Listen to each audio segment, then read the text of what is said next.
Hi, can everyone hear me?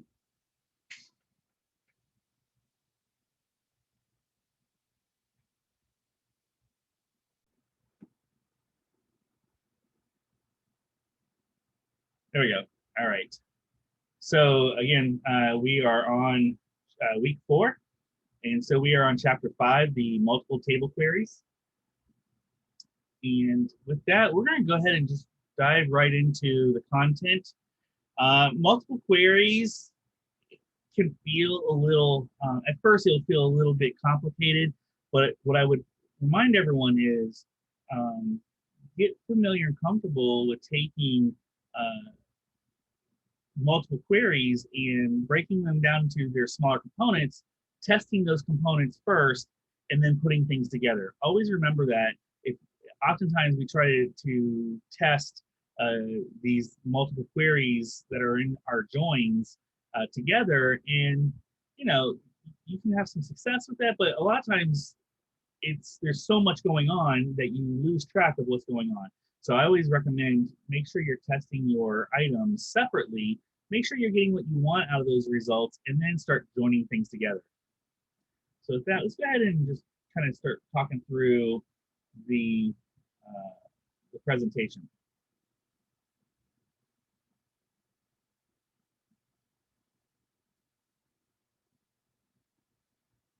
All right, so some of the things that we want to make sure that we cover is we're going to talk about when we need to bring data from multiple tables. Now, I'll be honest with you, unless you are dealing with a very low quantity of data, if you are working with a very unsophisticated, extremely unsophisticated database, this is just the fact of life. You are going to have to join data together.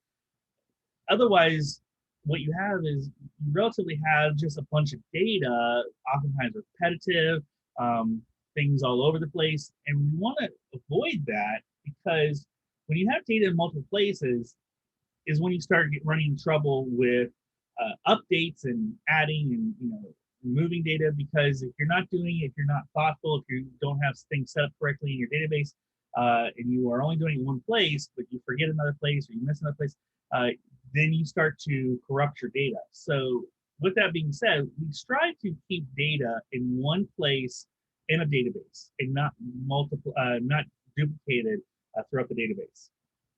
For the most part, here and there, we'll talk about some places where you might do that, but for the most part, we try to remove those duplicates. That's what we talked about a couple of weeks ago when we talked about going from 1NF, 2NF, 3NF, and anyone that might have been interested that actually looked up both 4 and 5NF, because there are at least 2 more NF normalization factors that you can go to. They aren't used often, but they do exist.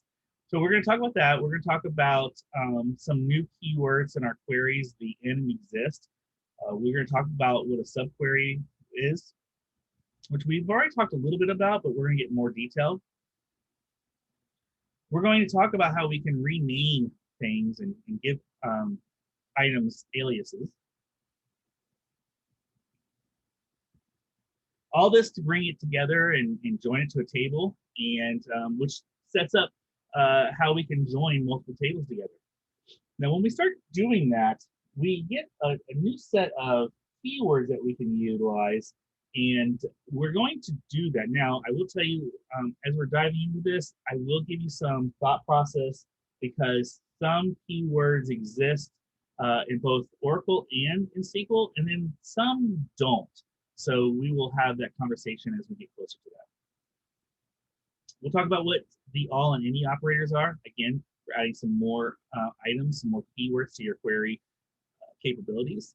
And we're going to talk about some special operations when it comes to what the difference is between an inner and outer join, and then what a product looks like versus both inner and outer. All this just so we can bring multiple tables together. And when we say multiple, we do mean at least 2, but oftentimes we're going to be getting data from more than 2 tables.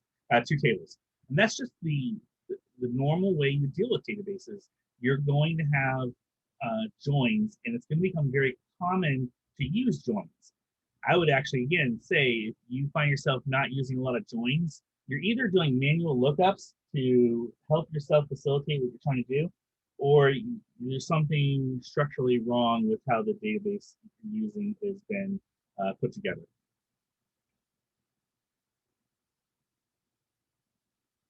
So when we talk about joining two tables, it's very similar to what we've been doing before. And this is a very simple way of joining two tables. And we're going to join them using the where clause. To do that, we utilize the select like before. We're going to list all the columns that we want to display. We're going to use the from clause to list out all the tables involved in the query. So if you have two tables, your from clause now is going to have two tables in it. And then the where clause will allow you to join these tables together, but also to use it as you've been using it, which is to limit the number of records coming back or filter those records coming back.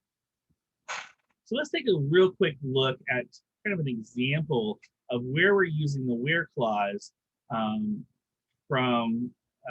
to link up two tables. Now, I know some of you indicated to me last week that they have made some updates to the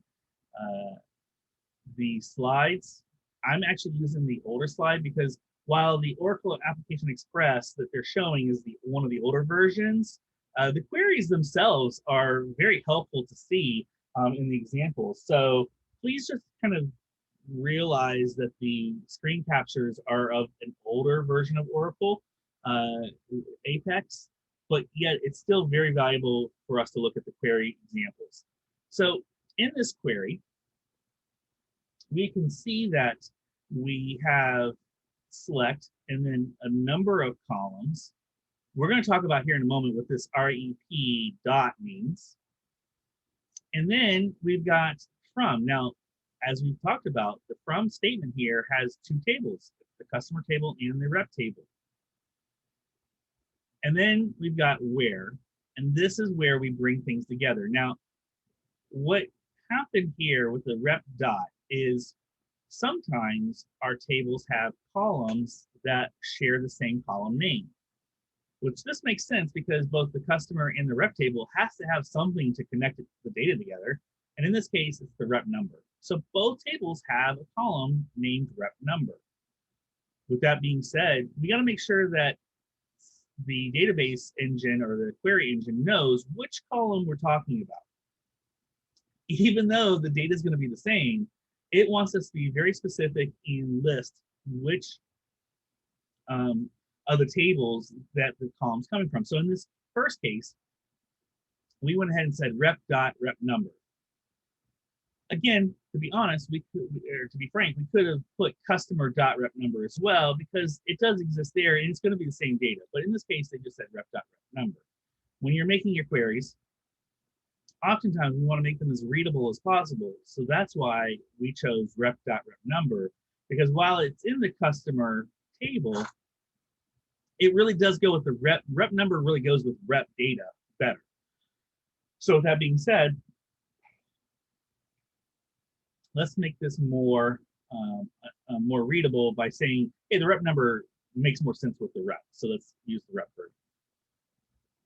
And our where clause, though, is where we're telling our engine, hey, the rep number in both the customer table and the rep number should equal the same. So match those up when you are giving back the data. And we could have said customer.rep number, comma, rep.rep number, and we would have gotten two columns with the same data in it, but coming from two different places. We don't need to do that. Again, it's redundant. We know that the rep number in both columns must equal up to be joined together. That's why that where clause comes in. We could have added more items to this where clause. We could have said where rep number equals 15.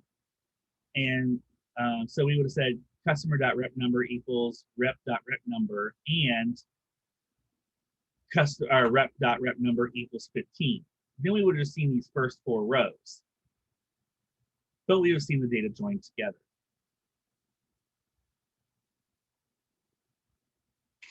Here's an example of what we just talked about. So again, we've got the first bit of the query, but now we've added this other piece where it says in credit limit equals 7,500.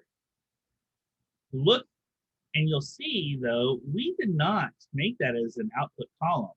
And that's okay, we don't have to. We can utilize something and not output it. Oftentimes we won't output something like this credit limit equals 7,500, because what's the point of it? We'll have one column with the same number all the way down. It doesn't make sense to output it because we already know that this table is designed to have only 7,500. Now, maybe if it was greater than 7,500, that would be a good reason to list out that column, but not always. So again, make sure, especially when you're doing your exercises and assignments, make sure you read the instructions really well, what they're looking for, and don't give back more columns than what they've asked for.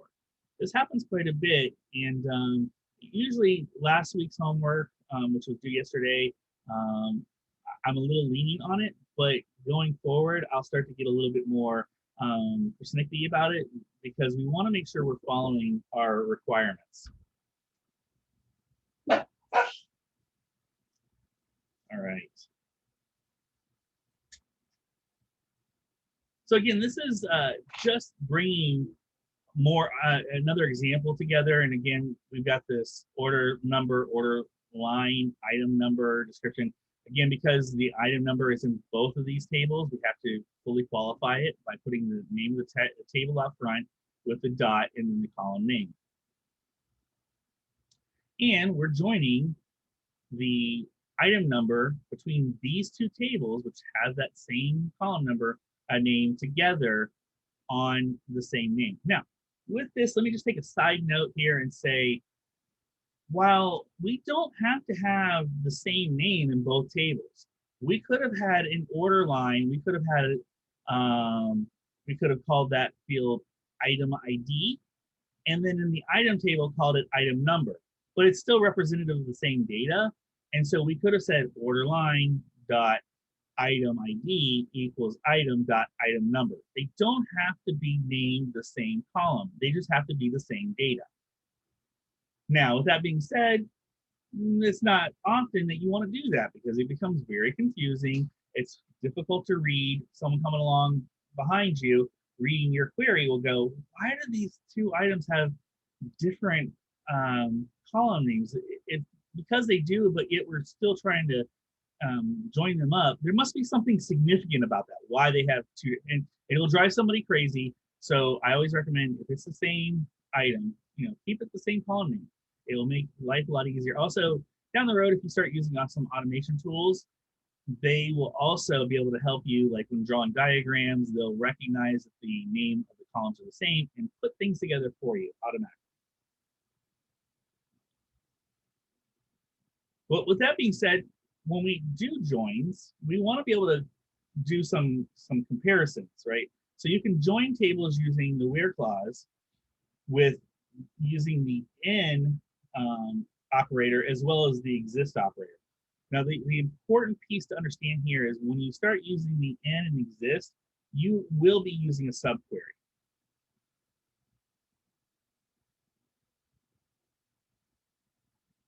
So here's an example of a very quick query where we're selecting just the description from the order line table, joining with the item table, where the item number from both of those tables are the same and have the order number 51623, which makes sense because we already know that our order line brings our orders and our items together because we may have multiple order lines under one order. And here's that example. We've got three items here that are part of that order. And so we have 3 rows of data in our order line table. Here we're taking that same query we just looked at, and we're changing it up a little bit. And this time we're going to use the in keyword. With that, we have a subquery. And what we got to remember when we have subqueries is the query engine will always go to the innermost query first, run that, and then basically replace that query with the data itself. So imagine with this query, select item number from order line where order number equals 51623, the results are going to come back as a list. And so that's why we can use the N keyword. And now we've got that select descriptor from item where item number N, and then a list of item numbers because this query has now been ran. And then we'll do the outer query next. And we'll get the same results. Now, please make sure that if you have any questions, you can raise your hand or just shoot it into the chat and I can answer as we go along. So far, things typically are pretty explanatory as I'm going through, but if you have any questions, make sure you ask. The exist operator is very similar. And again, we're going to take and say, select star, now we got this inner query, select star from order line where orders.order number equals order line.order number and item number equals FD11. Now, look here, we're saying select star, so we're pulling back the entire record. In this previous one, because we're using the N, we only want the item number.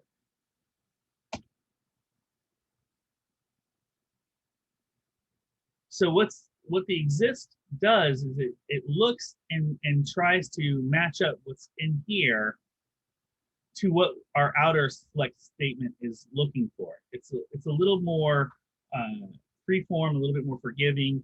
And so we have this inner query running, it creates a list, and then it runs this outer query.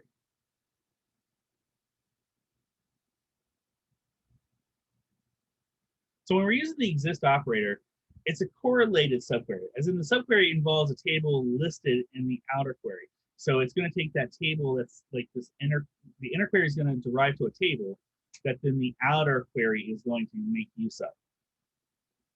With what we just looked at, the orders table listed in the from clause of the outer query is used in the subquery.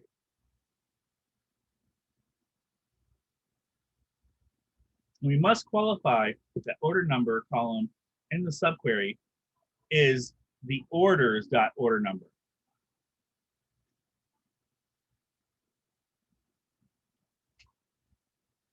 Now, we can use a subquery within a subquery. In fact, you can keep building subqueries that, you can be 5, 6 levels deep in a subquery. I will tell you, as you start doing it that way, your subqueries, your SQL would become extremely complicated to read. So just be careful how many levels deep you have to go. Because most often, subqueries can be done with some form of join. So when it comes to, so the question that came is, does it affect time? And I'm guessing you're asking if multiple subqueries can start to affect time. So it typically doesn't. And the reason it doesn't is because the query engines are smart enough, especially after the first time it runs it, to create execution paths that take all the information together and really puts it together. And it even says many DBMSs have optimizers that analyze queries for efficiency. So what you'll find is doing an inner query versus doing a join. If your join really does match up with the inner queries, oftentimes if you were to look at the execution path, they'll be identical.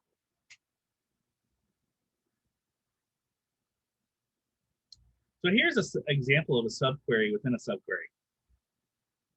And we've got the select order number and order date from orders, where order number in, and then we have a query that the where item has another query.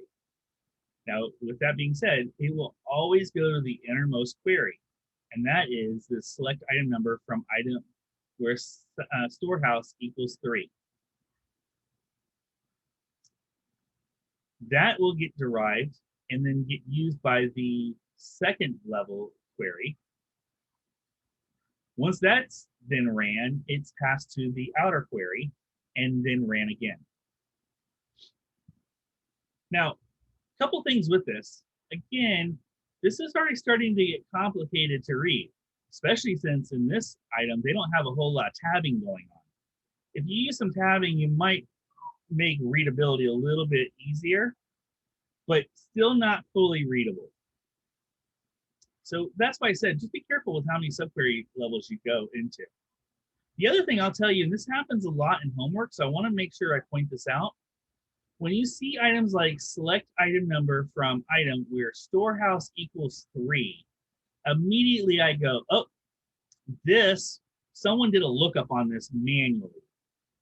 Because nobody remembers, or very seldomly would someone remember, hey, I need to do a lookup on storehouse 3, because 3 doesn't mean anything. That's more of a database ideology, right? That's probably an idea of sorts, right? We might remember that there is an item from storehouse that, maybe the name of the storehouse or the Pinellas County storehouse, something like that, that's stored at the table. And so oftentimes we would actually even derive this down into one more query, right? So where storehouse equals select from the items table, excuse me, I'm about to sneeze. I think, excuse me. And we would, bless you. Thank you. And we put the name of the storehouse, right? So that way the query is now doing the lookup, coming up with the 3, that then looks that up and goes into the item number, so forth and so on. So again, when I see things like this, typically I know something's been manually looked up. We don't want to do that. We want to let the query engine, let the database do the work for us. So we've already talked about this. Again, it's just the evaluating queries. We always go innermost, and then it will keep going up one level. Now, what's interesting is you could have a level that makes use of 2 subqueries. So in this case, if we had an outer query that then had a subquery, and that subquery then had an innermost query, this is the execution path. However, that intermediate query could actually have 2 subqueries. And then typically your database engines will run it left to right, top to bottom, in order on the level. One of the things to take out of this, by the way, is behind the scenes, your database is, when it runs these subqueries, because the results themselves are not needed, it produces temporary tables in memory. So with that being said, and those temporary tables, I believe, can actually cache out 2 files if need be, so if they get too large. But you are talking about a lot of movement in memory, a lot of movement in file I/O if needed to cache out.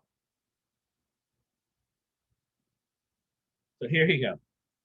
We look at this query, which, by the way, this is actually getting more like what you'll see in organizations when you have, especially you have database programmers or DBAs doing your queries. They tend to start getting very complex, and we can see in this select customer number, order number and order date sum. We're summing these 2 items up, and oh, this is one of the things we talked about. This is, we're going to actually give this column that we are creating on the fly a name. And that is nothing more than just we're naming a computed column. So at our data comes out, it will have that order total as the column header. And we're saying from these 2 particular tables, we're joining the order number between these 2 tables. We're now grouping by one of those, which is the order number, the order's order number, the customer number, and the order date. And we're doing a halving query on this. So we're also saying it needs to have, where we did the sum, we're doing the sum again, by the way, and we are saying greater than 500. And then we're ordering that query. So as you can see, you can start to get really into these queries and do a lot of information, because again, we want to massage our data to get the output exactly what the customer wants or whatever the system needs, right? We don't need to hand it a bunch of data and tell it to go figure things out. We want to give back precise data. Now, we just talked about this name for computed column. So this is a great place to talk about aliases. We can use alternative names for a table. And when we do, it's known as an alias. And this is in the from clause. And it allows us to add simplicity to our queries. Now, again, we don't have to do that. We can use the table name directly. But what happens when you start getting some longer table names, or like I said, your joins start having 4 or 5 or 6 tables? It can get very complicated. So we can have these aliases. And to do that, all we do is type the alias name right after the table name. So in this case, rep R, customer C. Me personally, I don't know that I'd give rep a alias, mainly because rep is pretty short as it is. But then again, you know, as any database developer, maybe that day I'm feeling a little bit more lazy than other days, so I'll just go ahead, or maybe I'm trying just to be consistent, right? 1-letter table names. This is actually very common. You'll see a lot of times in database programming, tables get really shortened down to 1 letter, 1 or 2 letters. I've literally seen where it's like from the time table and the temp table, and they'll say T1 and T2. Again, that makes it really difficult later to read. So I would not necessarily, I might have said T for the timetable and then TEM for the temp table. Who knows? But I've seen it T1, T2.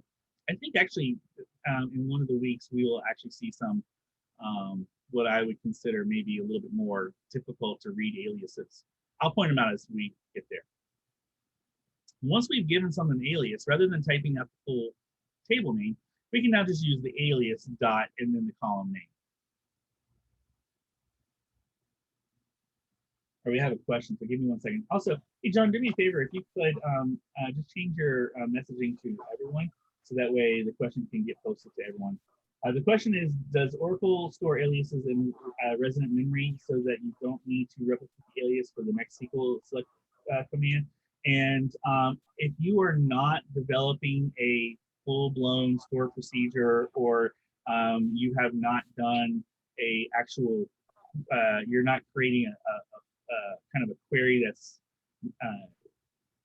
so let me back up. Let me try that again. Every time you run a query in Oracle, it will retain memory during the entire execution of that query. So if your query is actually multiple queries all in one window and you execute all at once, it does retain memory, and you do not have to, you should not have to use the, actually no, now that I think about it, no, every query would have to have the alias. I apologize, now that I think that through. Everyone would have to have its own alias, because Oracle and SQL would not retain alias names to the next query. So, so yes, you do have to re-alias every query. Sorry about that. I had a quick question. Sure. So on the top line where it says select r.rep, so I see that that's the alias there, and then in the from, it has rep r. So it looks, I thought before that you're declaring that rep r, that's you're going to use r to represent rep, but it looks like in select it's already there, so you have to do that on every. In other words, it looks like you're declaring it again. Right, and so, and actually, I'm glad actually you said that, because one thing to know about queries is we write queries out in a English kind of format. That's why SQL is what it is. It's meant to be English looking. But when these queries are ran, it actually isn't ran in the same top to bottom as you would think. Actually, the from statement is the first thing that gets processed. So when the query is ran, the query engine will pick up the from statement first and look at what tables it needs to start looking at. And that's why the R is actually being declared in the from statement first. From there on out, the query engine knows that the R in the select statement is because of the R in the from statement. Did that answer your question? Definitely, that totally makes sense. Yep. And by the way, the reason why I wanted to declare that is for anyone that utilizes other types of ways of creating queries. For example, if you are a C# developer and you are using inline SQL writing your code, or you will actually use link to SQL, you'll always notice that the query does not look the same as what we type in. In fact, it's typically the from statement, the where statement comes next, and then the select statement comes next, right? So, and if you think about it, that's exactly how your query engine's doing it. It looks for what tables do I need to look at first? How do I now filter down this data? And then finally, tell me what you really want out of this data. What columns do you want? And so that's why it goes from, where, and then select.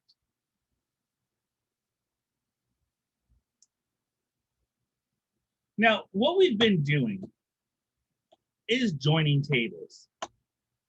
And if you talk to anyone and show them and where the where statement has this equal sign, that is still a join.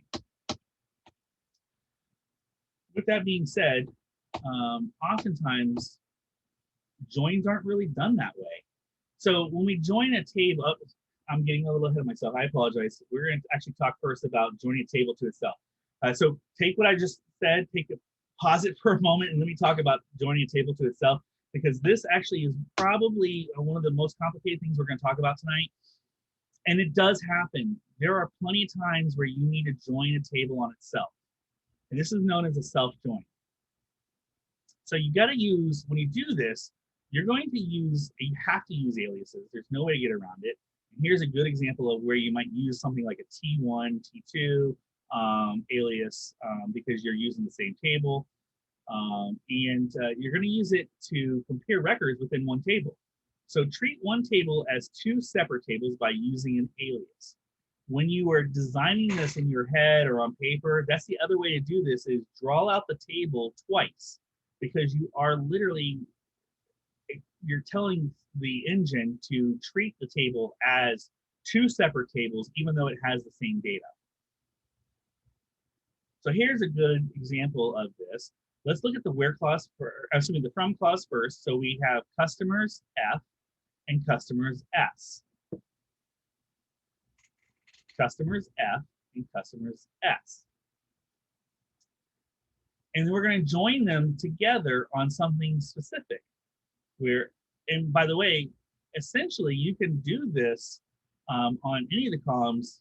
You just got to be careful how you do it, because again, you can get to where data doesn't line up like you think it should. So just kind of be thoughtful of that. So here we have where f.city equals s_city.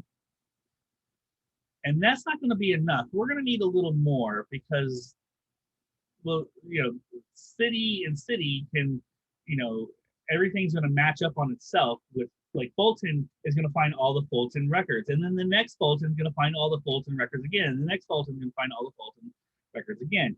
So you'll have a kind of this like idea of runaway data. So we need more. So we need to say, and f.customer number is less than the S customer number. This line right here is what keeps you from getting multiple lines of data. So instead of Toys Galore having 2 records, and then Grave Historical Museum Store having 2 records, and then All Season Gifts having 2 records, by doing this one line, we are making sure that Toys Galore is only going to show the 2 records once. And because we've done that, Grove Historical Museum Store no longer needs to show the record Toys Galore. Otherwise, you'd have 2 records that are identical, just with the customer name swapped. All right. So question. Sure. Could you have just used the greater than symbol since you're just trying to establish one or the other? Or is it always the less than? So you can use the greater than,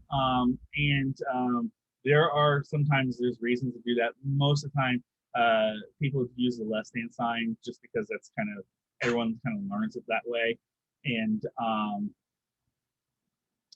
goes from there. So yes, you can use both, but most of the time it's the less than sign. So why might we want to use a table on itself? I'll give you one good example. Let's say we have an employee table. It's got the list of all of the employees. And one of the columns is manager. So we're going to list out the employee that is the manager of that employee. Well, the manager themselves is also an employee.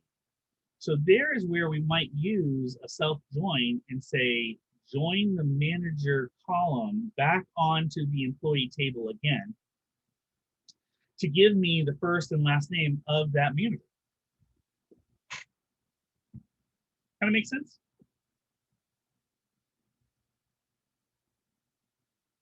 By the way, just for those that are keeping track of that, there is one fundamental problem with that that kind of structure when it comes to employee table, and having that as, you know, a manager, and that is because unfortunately one row of data, at least one row of data, is going to not follow suit with all the other rows of tables because somebody has to be at the top. So somebody in the system has to be the top boss. There is no other boss. So what happens? You put the manager as a nullable field, and in that case you put a null. Well, you know, the problem with that is now you start making it to where your database can't have integrity and say that all employees must have a manager, because for the most part they should, all except for that one person. You'll also find this when it comes to user tables. Oftentimes, someone in the user table will be seen as the God user, or the admin, the big admin user, and there is nobody above them. So again, you can start to find some issues with that. And yes, John, the book says null, and that's typically how most people will handle that. But again, from an organizational standpoint, we actually want the database to be the keeper of the data, the source of the data, which includes making sure nobody can put data into the table that is corrupt, that is bad. So when you start allowing nulls in the manager column, the table itself is allowing you to put an employee in there that doesn't have a manager. And in most companies, you know, everyone has a manager except the very top person. So then in that case, just put their name in anyway. Like if I'm the top manager, put my name in as my own manager. Yes, and but doing that, by the way, you've now actually created what's known as a circular reference. And so again, and you're going to find this with a lot of database stuff when you get into some more of the details, some of the more intricate pieces of SQL. There's always upsides and downsides of doing things different ways. And this is just an example where most people are going to use and allow the null. And then from that moment on, let's say there's code using that table, the code itself just wouldn't allow for a null to be put in the employee table, because more than likely the top person has already been put in the database. So you'll never have an instance where you need a null now. So the code would make sure that no nulls get in there. But again, like I said, if we want to be true to the data and true to the database, we always try to make the database as self-contained as possible. Don't, you know, if your database doesn't let garbage in, it doesn't have to worry about giving out garbage.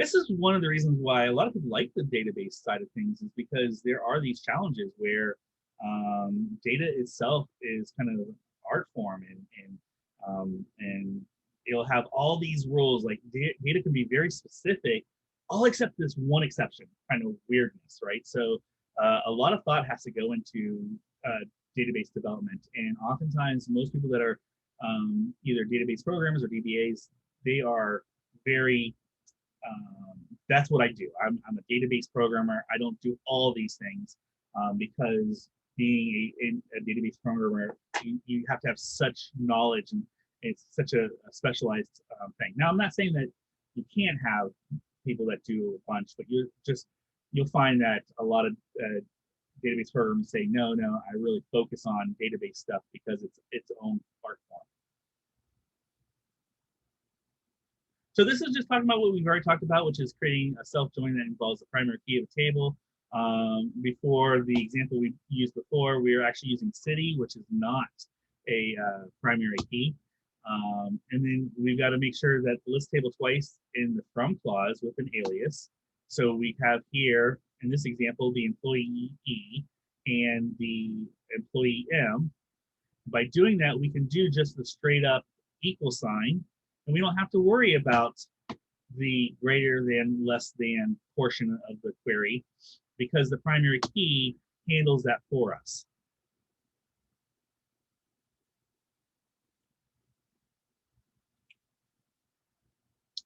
So how do we join several tables? That condition relates, a condition that relates columns for each pair of table.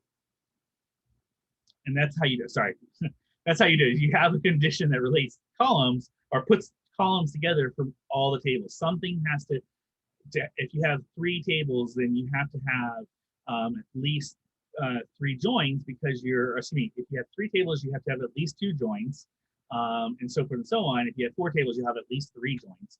And the reason being is each table somehow needs to join to something that has been joined to something that brings all the data together. So for this example, we've got this order line, the orders, the customers, and the rep. By the way, we're getting now to queries that are much more what you would see in the business, in the industry, right? Because this is, taking all the data that we've accumulated in these somewhat connected tables, but in the database itself, they're disconnected, right? And we're bringing it all back together to put this output that we see here together. I can take this output and actually now utilize it, because it gives me all the data together in one place. I don't have to, well, customer number 126, well, who's that? Well, in this query, because I'm putting them together, I now know that that is Toys Galore. But with that, we have to say, okay, so we're going to join this orders table onto this order line. With that, we're going to now take the customer table and we're going to join it back to orders. So now customers is linked to orders and orders is linked to order line. So far, these 3 tables are together.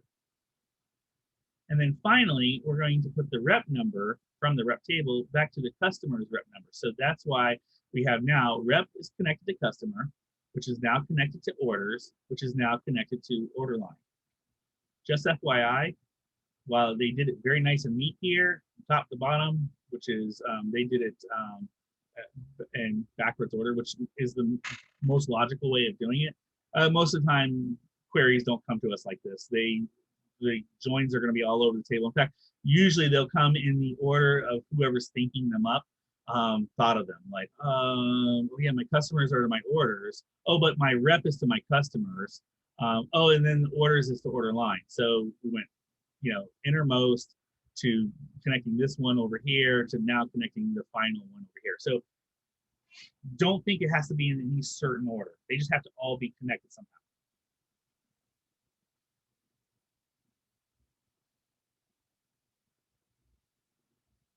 All right, so when it comes to joining several tables, we use that select clause to list all the columns we want to display. If we have columns that are the same column name among 2 or more tables, then we must quantify which table we are wanting the data to come from. Even if it's the same data across the tables, you have to quantify and say, I want it from this table. If you don't, you will get an error because the query engine will not assume that the data, it doesn't have any way of knowing that the data is the same. So it won't. Then we qualify each column names as needed, we just talked about. And then in the from clause, we list all the tables. And that means in the where clause, we are include tables used in the where clause, even if they are not in the select clause. So again, just like we talked about before, back in the single queries, all the way up to this, just because you have a column in the where clause does not mean you have to have it in the select clause. You don't have to display that data. If you don't need it, don't display it. You'll find when you are writing your queries at first, you're going to want to do that because it's helpful to see the data that you're grabbing. And so I always recommend when you first start writing your queries, put it in both the select and the where, and then before you submit it, then you go back and clean up your select statement.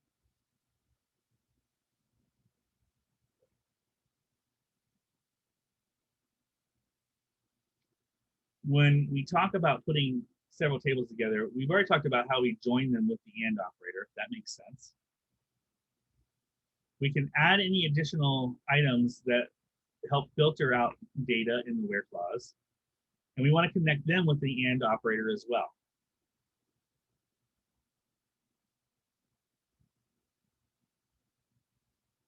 All right, so we're coming up on the top of the hour. Let's go ahead and before we jump into this next set of items, which are some new keywords, let's go ahead and take a 10-minute break, and then we'll come back and we will go ahead and jump back into it. We're on slide 27. I think we're about halfway through, and finish it up, and that will give us plenty of time to also hang out and ask and answer some questions. So I will see you all back here. Let's go ahead and say 7:05. Thanks, everyone. There we go. Now we're back to recording. Great.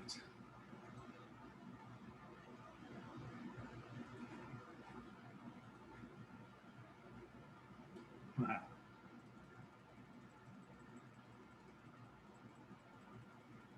Yeah, I like the full screen mode because I can see all the slides better.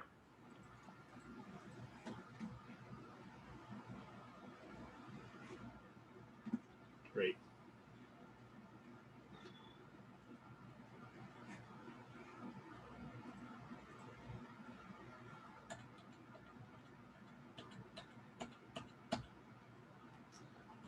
Okay, here we go. So where we left off is we were going to talk about some new keywords. One of them is the union. So we can use the union to bring two tables together containing every row that is in either the first table, the second table, or both tables. It utilizes that union operator, and tables must be union compatible. So what we need to see is they need to have the same number of columns, and corresponding columns have identical data types and links. So let's take a look at that and see what does that look like. So we've got the select customer number and the customer name from customers where rep number equals 15. Union, and as we're seeing here, we're going to union two queries. The second query, which is select customer, customer num, and customer name from customers and orders where customer, and we're now with this second select, we are doing a join. And we're joining the customers and the orders tables together. And then from that, we are doing a join where we take the customer number and name where the rep number equals 15. As you can see, the customer number is in both selects as well as the customer name. This is what we're talking about when we say the union has to be compatible.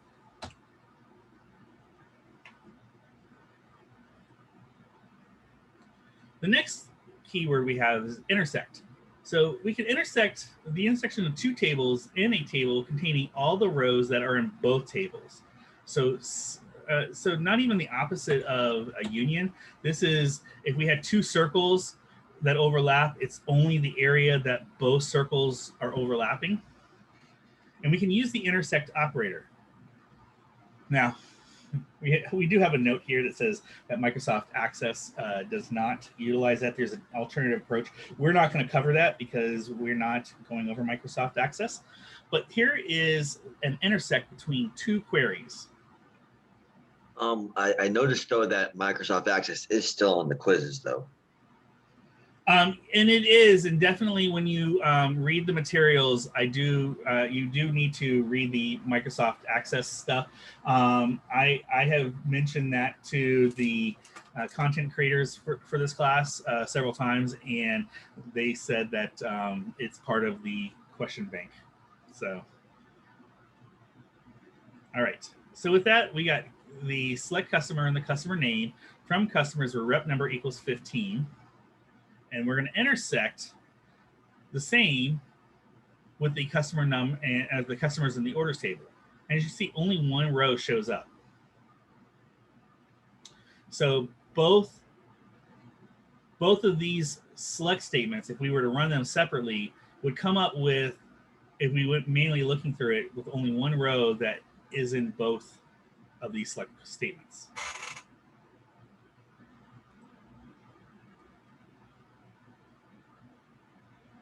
Now, we can do what's known as difference.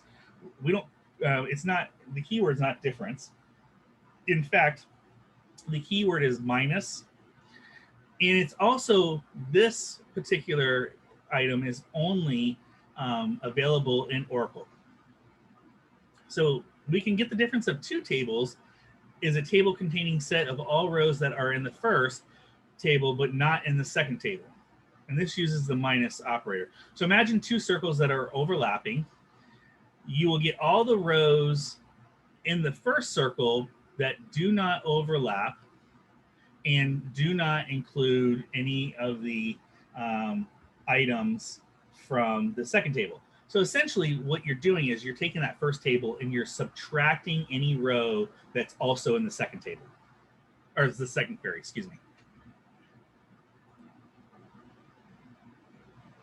So in this, we have the select customer number and the customer name from customers where rep number equals 15 minus select customer's number and customer name from customer orders where customer number equals the customer number. So we've got this one table, and whatever rows come back on this query, if they meet up with this, it will take those out of this query and only turn back the unique ones from this query.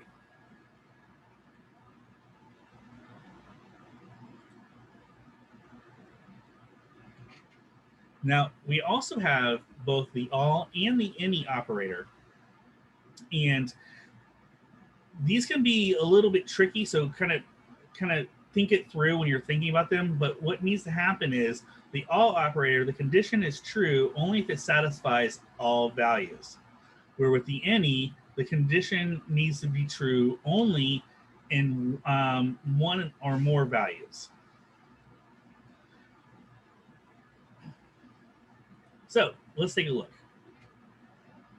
Again, we have two queries here. This second query, the select balance from customers where rep number equals 30. This is going to turn into a table with the balance, and it's going to say select out of this table any record, all the records that match up with this balance from customers. So anything that was 30 days and gets returned by this query is going to be used in this query to return the customer number, name, balance, and rep number.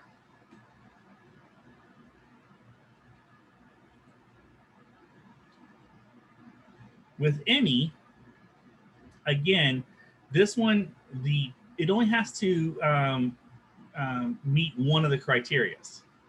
So that's why we can see that this table, these results are a lot fewer than these results. Again, it's going to run the same way. It's going to first do this query, and then if any of these records match up with this, then it's going to return those.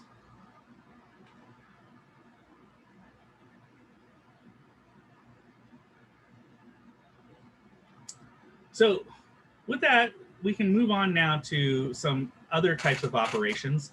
We've already talked about the self join. Now we're going to talk about the inner and outer and product joins.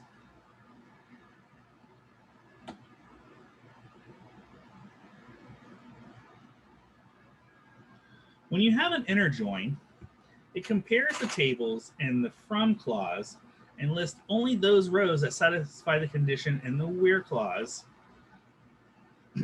So, oh, and by the way, this is a side note, just that this was added to the SQL standard in 1992. That may or may not be on your quiz. And it, but like I said, it compares the tables in the from clause and lists only those rows that satisfy the condition in the where clause.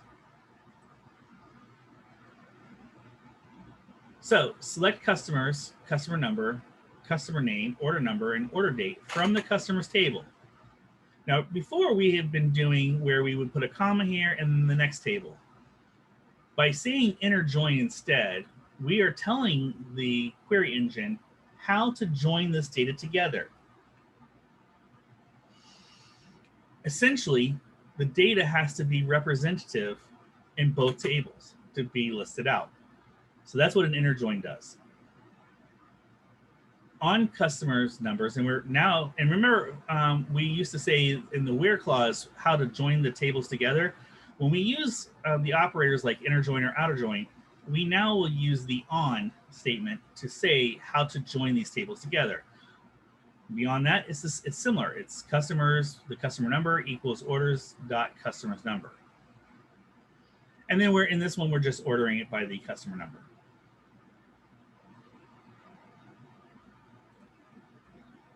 Now with an outer join, we are going to select all the data from one table and then also any data that matches up with the other table. Unless you're doing a full outer join. We'll talk about that here in a second. So on a left outer join, all the rows from the table on the left, which is listed first in the query, will be included. Any matching rows from the other table will also be included. What's going to happen here is if there is a row of data in the left table that does not have matching data in the right table, it will still be displayed, but you'll get nulls listed out where there should be data in the right table. Right outer join is just the opposite.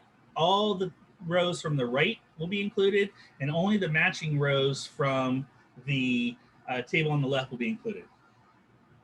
Patty, you have your hand up? Yeah, what's the reference to the right and the left? I mean, physically. Yeah, it has to do with the position in the join. So left is the first table in the query, and the right is going to be the second table in the query. Okay, thank you. Yep.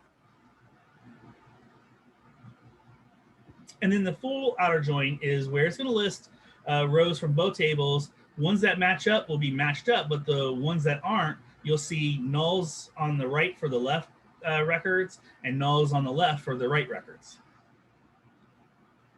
So I got a follow-up question. And so graphically, with the right outer join, you're going to see the right one on the left side and the left on the right side. Is that what we're saying?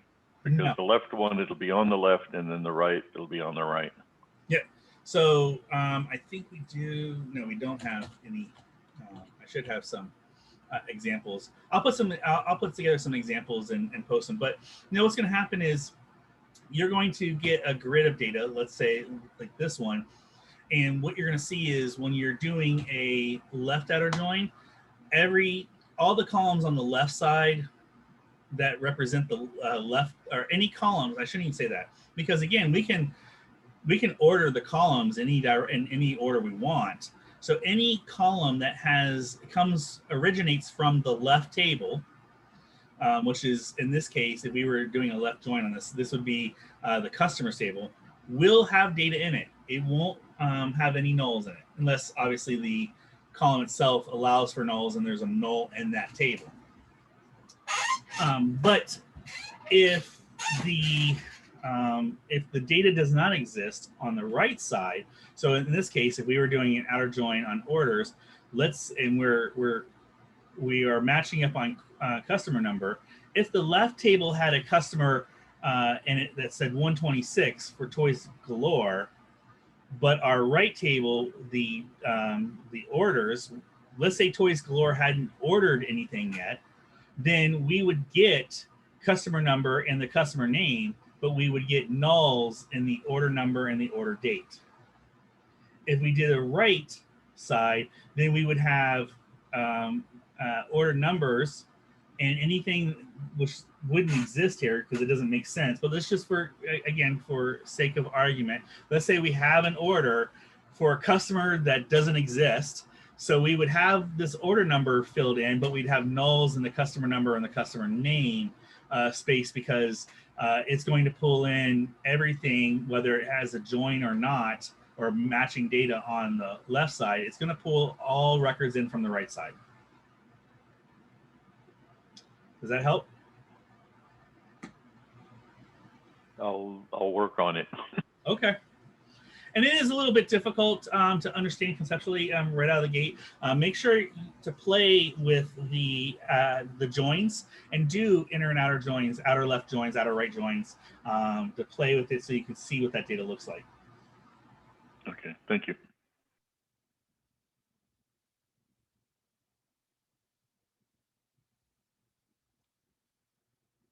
Now, take a moment. It's really important to understand what the product is. The product, which is a Cartesian product of two tables, is the combination of all rows in the first table and all rows in the second table. It omits the where clause to form a product. I'm going to post some more information on this here soon to go a little bit more into detail of the product. I believe I have a video on it actually. Anyways, I will post that to go in more detail because what happens here is sometimes we produce a Cartesian product. Most of the time, we don't really want a Cartesian product listing, but oftentimes we'll accidentally create a Cartesian product on accident. So it's really important to understand this. And I have material that I wanted to show you all. I can't seem to find it. So I'm going to find it or I'm going to recreate it. And then I'm going to post it to our online class so you guys can all take a look at it and understand. But it is definitely important to the Cartesian. Give me 1 second. I'm going to look real quick in one more spot here.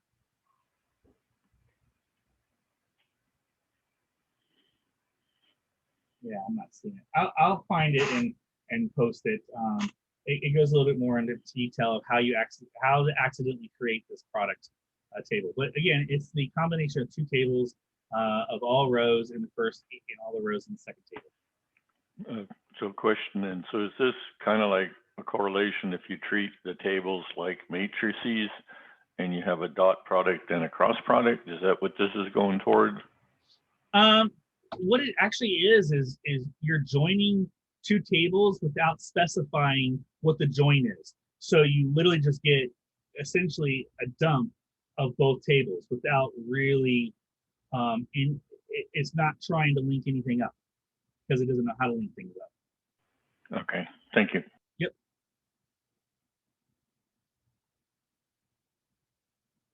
So today we talked about the where clause and how we use that in our simple joins.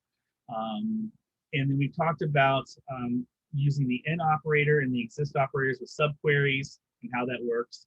We also talked about what a subquery is and how you can have subqueries to subqueries. And you can keep going as far as you want and have multiple levels of subqueries. We even talked about how you can have more than one subquery on a level and how the SQL engine handles that.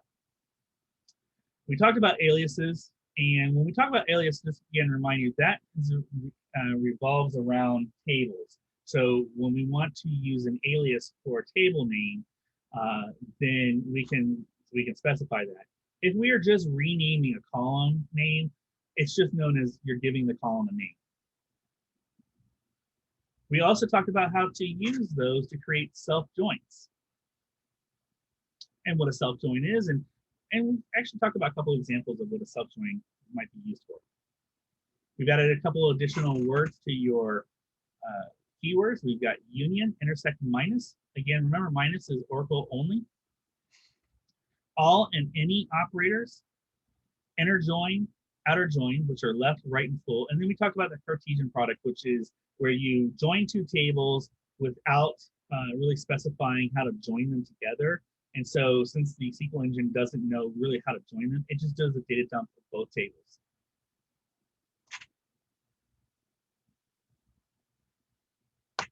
Right. That is the homework. Give me 5 minutes. I want to go see, I know I have some homework helpers for this particular chapter. Let me go find those real quick so I can go a little bit over some of the homework. I'll be with you guys. I'll be with everyone in about 5 minutes.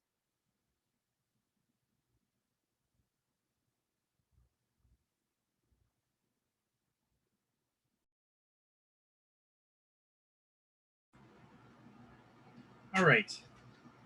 So let's take a look at some of the homework. I'm going to walk through just a couple of them. And then for those that are here in class, by the way, there is a benefit to being in this class tonight, because I'm going to give you a couple of hints about a couple of the problems to help you through it. All right, so let me go and pull up what we're doing here. Get everything. I lost mine. Oh, there it is. Zoom. And we're going to share the screen. And you all should be able to see my apex. I'm going to zoom up. So hopefully everyone can see me type queries. Yep. Great. All right, so let's take a look at number 1. Now I am reading from the 9th edition. So hopefully it should be, from what I've been told, everyone has the same, this is the same question. All right, so for each reservation, list the reservation ID, trip ID, customer number, and customer last name. Order the results by customer last name. So right away, I'm looking at this and it says for each reservation, list the reservation ID, the trip ID. Now, right away, when I start seeing multiple IDs, that's going to indicate that there's probably a join here. And just the fact that, you know, we're seeing words like reservation and customer. So again, these all indicate more than likely that we have multiple, we have a join here with multiple pieces of data coming back. So first and foremost, again, as I've told you, we want to try to test queries singularly. So let's go ahead and say select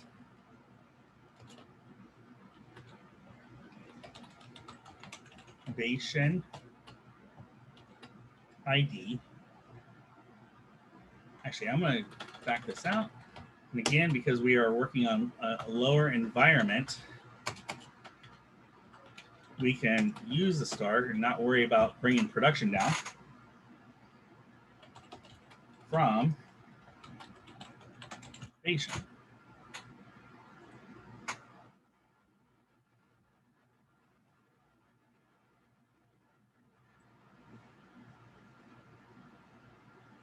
Hopefully you can all still see everything that's going on here. And so right away, we got the reservation ID, the trip ID. Okay, so great. So right away, I know that the reservation ID and trip ID are all part of this table, but obviously the customer number and customer last name are not. And more than likely, that's going to be part of the customer table. So I'm going to come down here and I'm going to say select star from, oh, look at me being consistent, from customer. Now, I can highlight this and then hit run, and it will only run what I've highlighted. So there we go. We've got the customer number and the customer last name. So that's exactly what we're looking for. So then how do I match this data up? Again, I'm going to highlight this and run this. Oh, well, customer number is in both, which makes sense. So we can now join this customer data back onto the reservation table. So let's go ahead and do that. So we know that we're going to have reservation and the customer table all in one. And now we got to tell it, how do we want to join those two tables? By the way, let me show you what a Cartesian product is. So I have two tables here that I'm joining. If I hit run, because I haven't supplied a where clause, we now have a Cartesian output. It's going to give us every bit of data in both sides. And if I were to tell it to go ahead and list as many rows as it wants,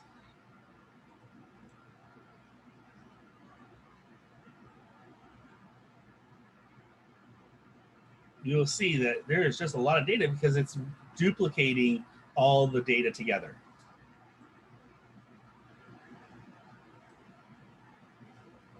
So that's why we want to be careful, and we want to tell it how to put the data together. Now already I'm tired of typing the word reservation. So we're going to go ahead and come up here and give our queries aliases. R dot customer none equals C dot customer.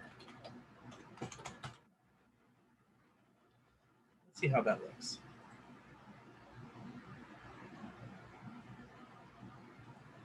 And there we go.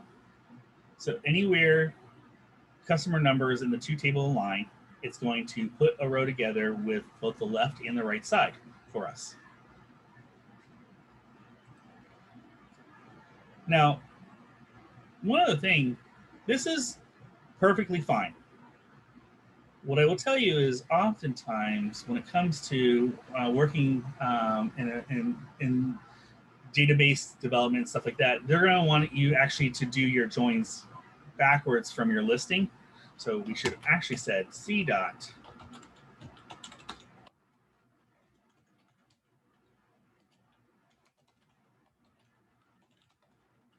again. If you don't do it this way, I'm not going to take points off.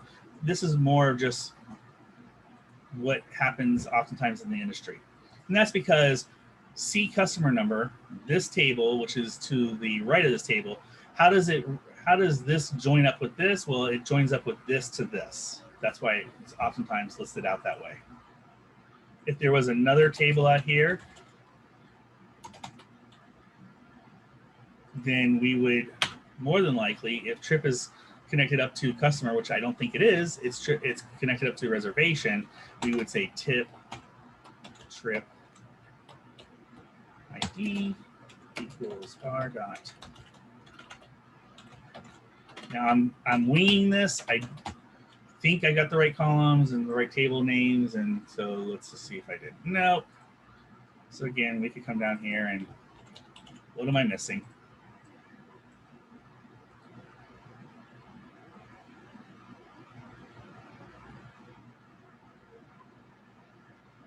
Oh, I know what I'm missing. The and. That always is helpful. So now I've joined out all that data. Now I'm getting a little ahead of myself. I don't need that. I just wanted to show you what that looks like. In fact, this is exactly the data that I'm looking for. Would you all agree? Hopefully you do. I hit run. So now we've got the data we needed. So now we go back and kind of clean up the query. Let's go ahead and actually only pull the data we've been asked to pull, which is reservation ID, trip R dot customer. Now remember, we have to, because customer number is in both tables, I have to specify one of those.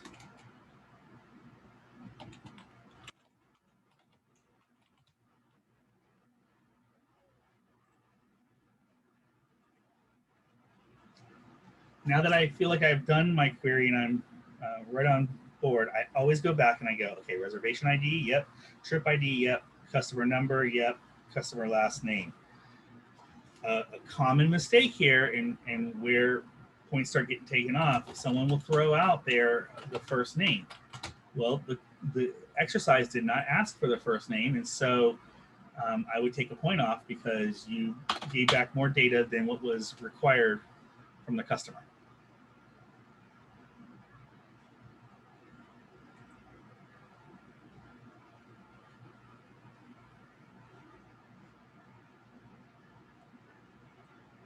Now, because I don't want to give away all of the homework, I want to go over number 2. And while you don't have to do number 2 for your homework because you're only doing odd numbers, number 2 is pretty close to what number 3 is.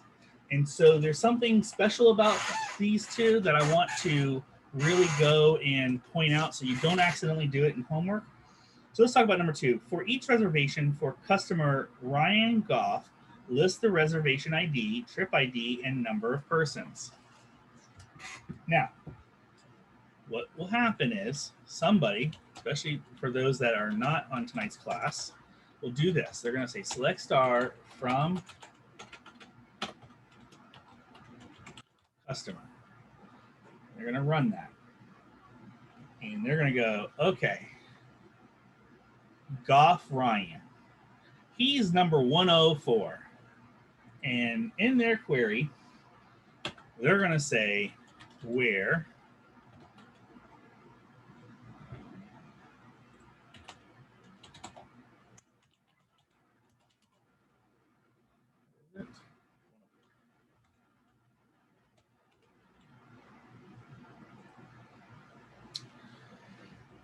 and they will get points taken off because what they just did, and you just watched me do it, I did a manual lookup of this data.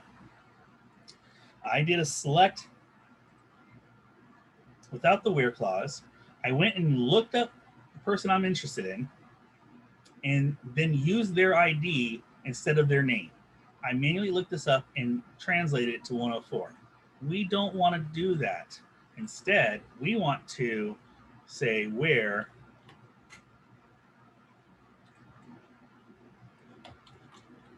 customer, oops, excuse me, where last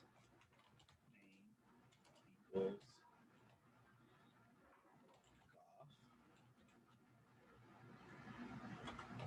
Goff and first name equals Ryan.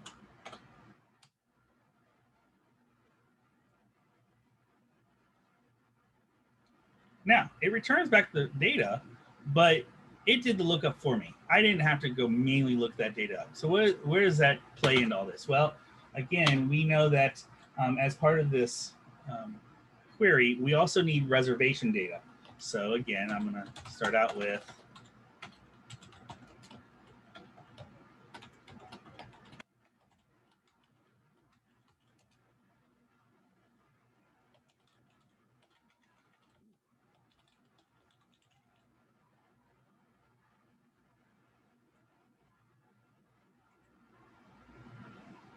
okay, makes sense. We already know that customer number is how we match up these two tables.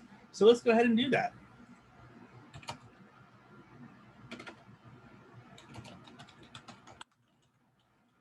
Now, just FYI, I put customer, comma, reservation. I could have done it just the opposite. And it doesn't matter as long as my where clause or however I'm joining these pieces of information come back correctly and I join them correctly.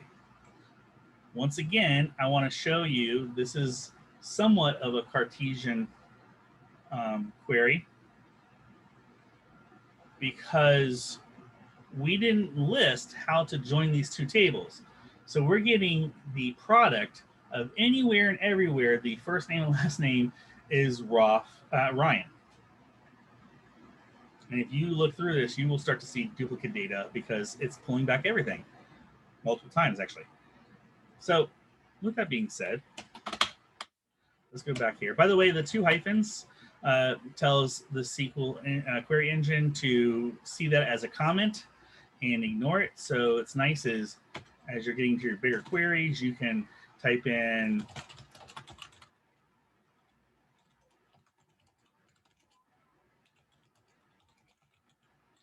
you can do this with subqueries. It's all kinds of nice stuff. You can do it inside the code like I've done here, and it will ignore everything on that line.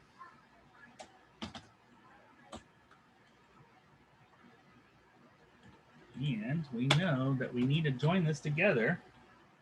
So we're going to say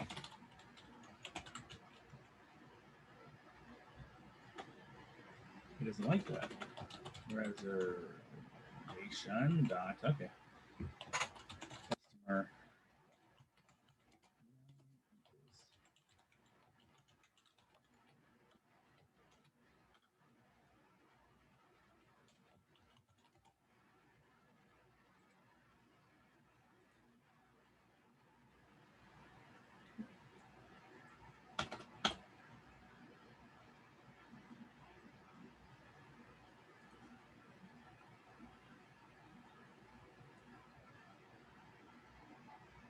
So there we have it. Now, again, see how we have customer number here and we have customer number over here because it's going to pull. I told it to select all columns.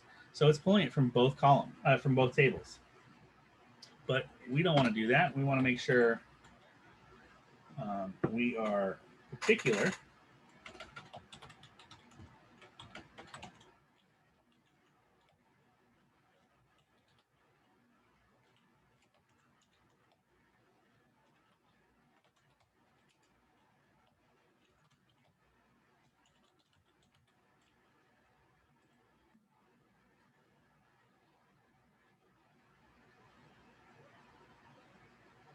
And there we have it.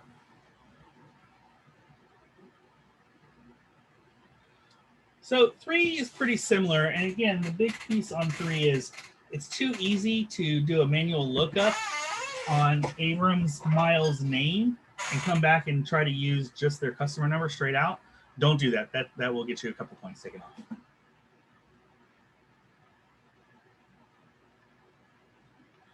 So with that being said, I told you I would give you a couple of pointers, things to know about to help you out. So here are those pointers. Let me go back. Hold on. There's a couple of queries that are looking for very specific things.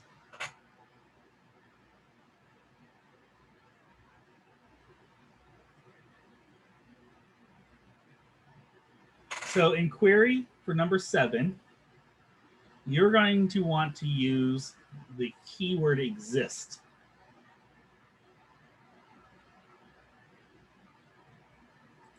So this query will be looking for the keyword exist.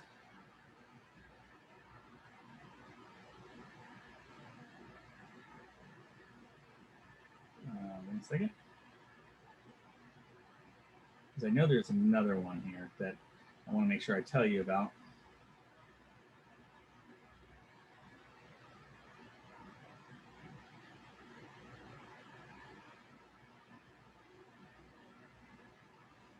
I know there is, and I'm not seeing it, so.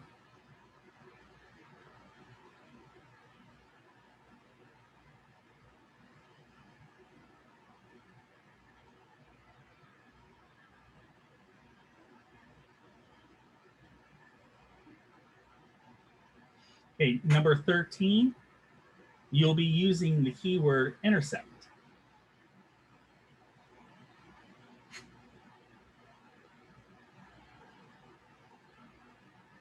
Query 15, you'll be using the keyword any.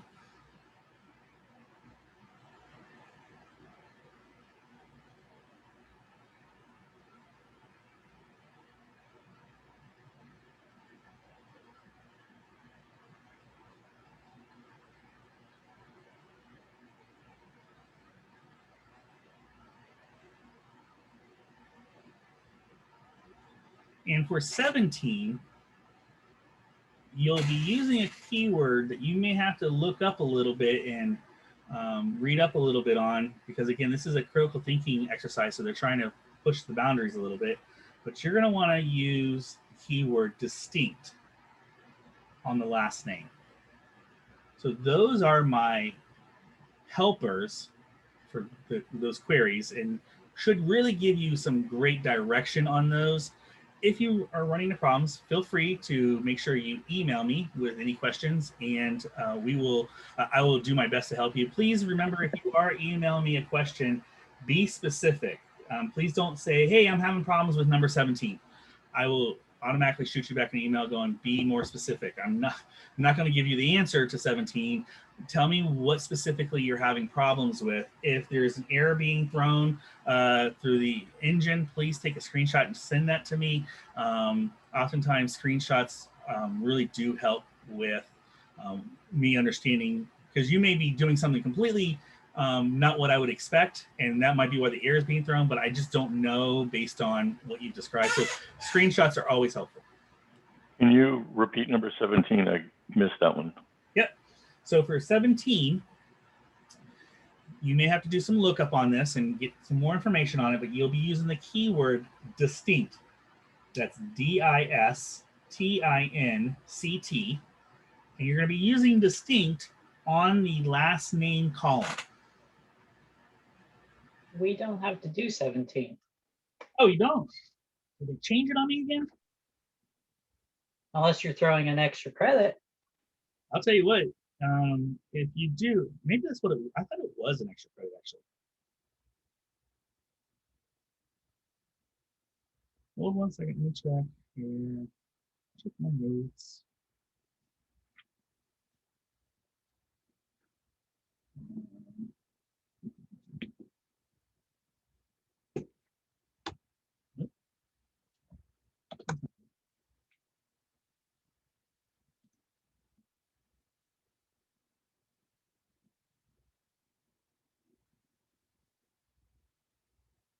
Oh, they did change it. So it used to go to 17. So I will, and we can all see me do this.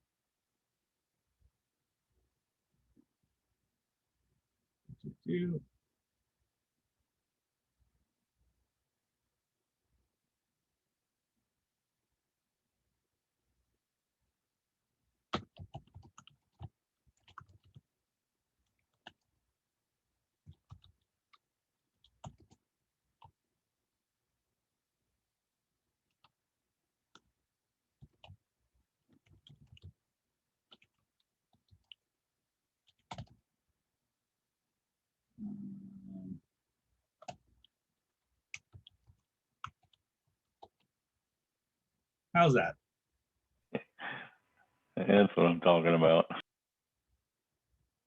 I'm sad that they took that one out of the problems, because it's a really good critical thinking one. It will make you think a little bit, and it's really worth it because it kind of brings a lot of the pieces together, but slightly different. So that's my overall kind of thought process on that one. But now you can get 5 extra points for doing 17. All right, any more questions about the homework?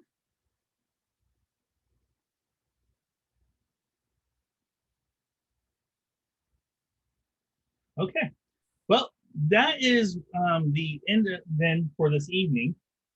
And so I'm going to stay on probably for a little bit, not maybe, depending on, people are coming to me and asking me for questions and stuff, I'll stay on for that. If we get to the point where no one's really asking anything, I'll stay on for about 5 minutes and then let everyone go. But you're more than welcome to stay. You're more than welcome to go ahead and leave. I do have some chats coming in. I'll see if I can get that window up and read it.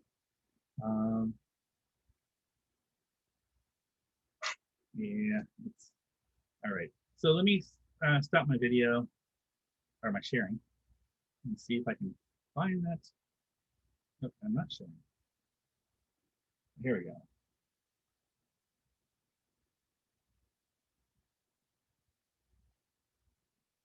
All right, so that brings us up to date. People were just making comments about the homework being 1 through 15, but again, now we can do 17 as extra credit. All right, so I'm gonna stay on, and I believe, Grace, did you still want me to take a look at what's going on? Yes, please. Okay. Let's see, I'll go ahead and share my screen.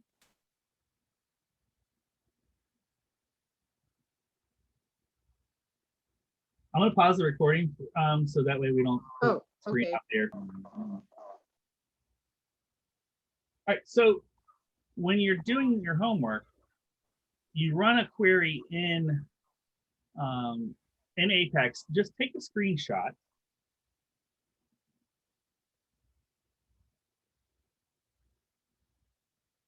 And it doesn't have to be, you know, I need to be able to see the query and I need to see some of the results. So I can just tell that you actually did run this in Apex and you didn't get an error, essentially. And then from there, you can take that screenshot.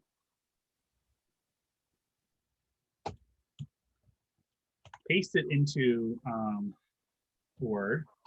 I usually minimize it or make it a little smaller, not a big deal. But then the other thing is you do need to come back and grab the actual data. Like in this case, there's not a whole lot of data. So for the most part, you can literally just grab and copy, take this and hit copy. Come back in here and put it in here.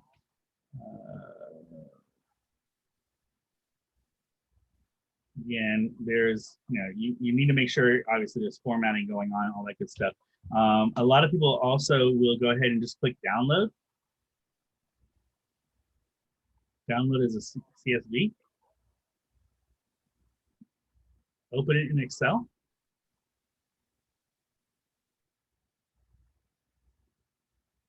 Get a little fancy. Is this just so you can see it? You'll be able to see it? Yeah, you know, like in this case, your screenshot could capture all of it and I can see it.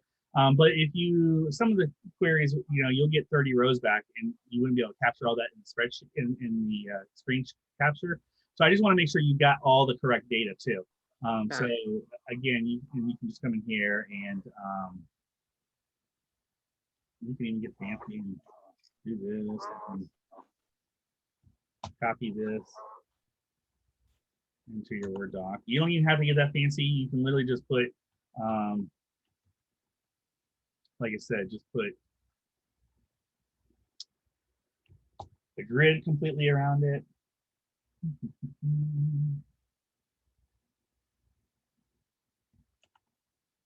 And then go on to your next one, 2, and so forth and so on. That way I can just make sure you did run the query and that you are showing me the data.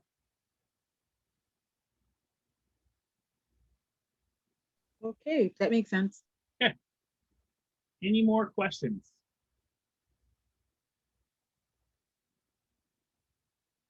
All right, I'm going to hang out for about 5 more minutes. And if anyone does have any questions, feel free to speak up. And if not, then in about 5 minutes, I'm going to head out.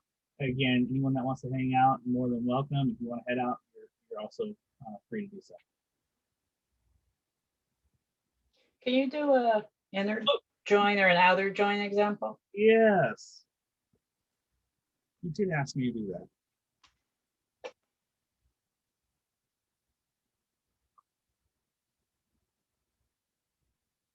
I guess I'm used to graphically connecting them, that writing it down versus, yeah, like I said, graphically connecting them. Right. I understand. There we go. Okay. Hey, can you hear me now? I can. Okay. I've been trying to talk for a while, and I was just kind of realized earlier that my microphone wasn't working because I got a new one. I had a question earlier when it came to taking snippets of the query and the results. Mm-hmm. So for last week assignments, I was able to get like a complete capture of all the results in the snippet. So I didn't have the actual second part with the tables. Would that be okay if you could see all the results from the query? Yep, that's just fine. As long Okay. as you see all the results. Yep. Okay, cool. All right. I know I had it open. Oh, you know what? It was okay. Give me 1 second to find a good example of a join.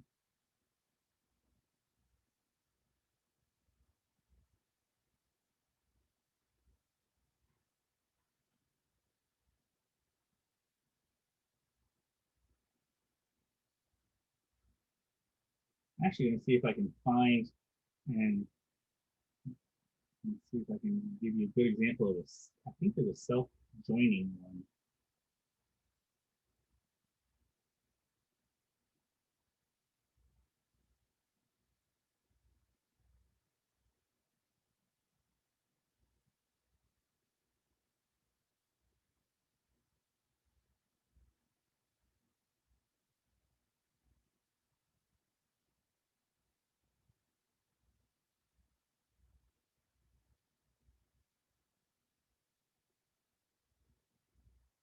Okay. So on this one, I'm going to do number 10. Again, this will show a join. Actually, no, we don't want to do 10 because that doesn't do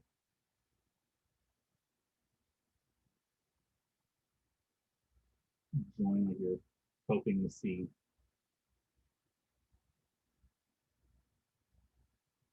All right, let's do number 16, which is going to result in a join.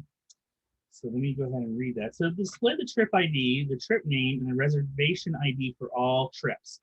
Now the key word here, by the way, is the fact that it said for all trips. That's going to come out to be an important piece. All trips should be included in the results. And they even reiterated, all trips should be included in the results.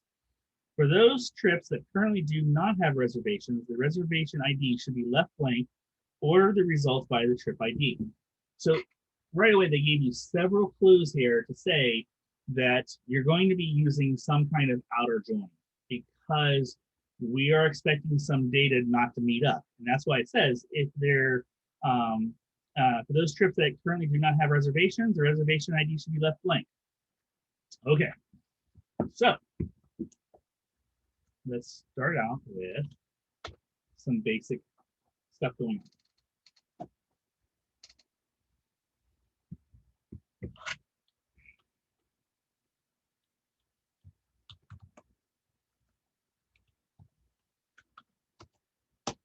Again, please remember that I have indicated that at times I'm going to change up the formatting that I'm doing of the query development, so that way you can see different styles.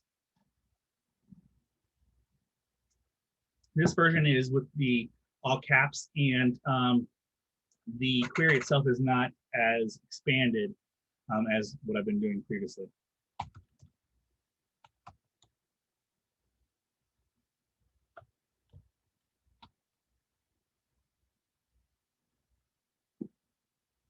All right, so there's my trip information.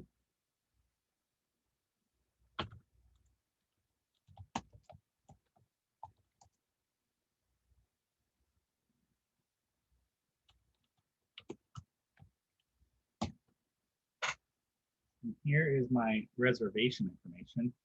So I know that I'm going to join them on the trip ID.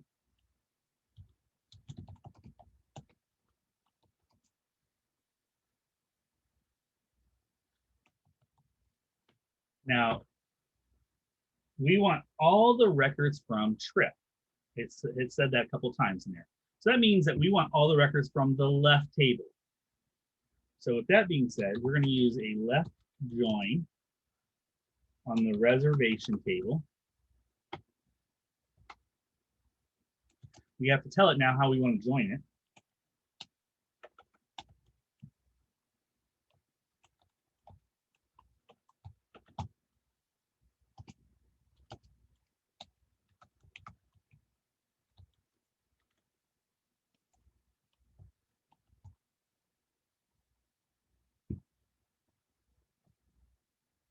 And let me see here. And it says order the results by trip ID.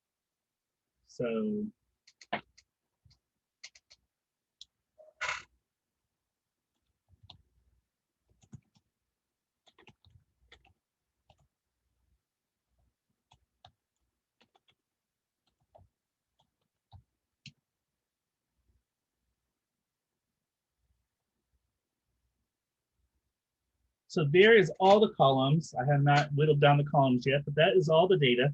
And that is us linking up the trip ID on the left to the trip ID, but we're saying, because we're doing a left inner join, that if there isn't something that matches up, like this trip ID 5 does not have data in the reservations table yet.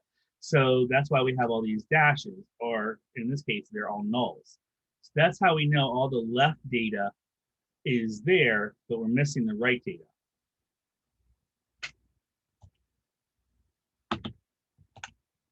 Now, as I was saying before, you can mix these up a little bit.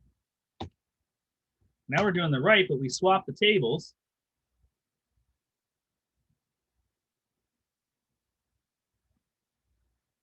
We get the same data, except now the data on the right is all there. And we have nulls on the left because we're doing a right join. Hopefully that makes sense. Get rid of that. Yes, it did. Thank you. And then let's go ahead and make sure that we give the customer what they've asked for in requirements.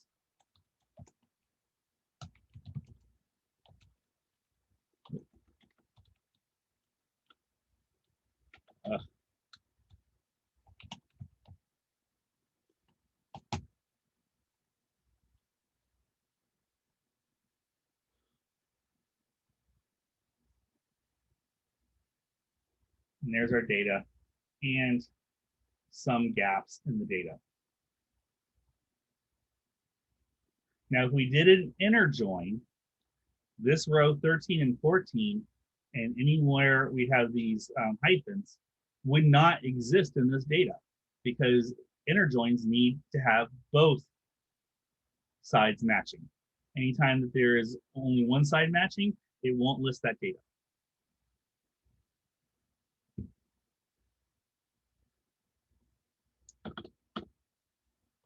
All right. Hopefully that gave you the example and kind of a hands-on approach to it. Yes, great. Thank you. I had a question for the homework from 2. Did you give feedback as to like what was wrong or why the score was what it was? I did. Yeah, definitely check the comments. And if you have any additional questions about that, please always feel free to shoot me a message. Okay, thank you. Yep. What is the deadline for the makeup or the redo? Yeah, I don't really put a deadline on it, but I mean, I like to have it within a week or so, hopefully. All right. I mean, that gives me the weekend. So, okay. At some point, I'll probably shoot a message out like, hey, if you're going to do this, it needs to be done in the next couple of days kind of thing. But yeah, usually a week or so. We can redo number 2. Sorry? We can redo it. So if you got a 79 or lower, and by the way, if you notice, because we're a SQL class, I say 79 or lower, so I'm making it inclusive of 79, not 80. You can, it's not really redoing the assignment. You're going to do the Silmaris exercises instead, and I'll take and grade, and you'll email that to me, and then I will grade it and take the highest of the 2 scores and make that your new score. Got it. Okay, thank you. Make sure though, if you're doing that, watch the homework helper video that I posted, because I do walk through the homework step by step of the database you just did, and so that way you have a good understanding of how I really get to where I'm going when you go to do the redo or the makeup. Okay, thank you. Yeah.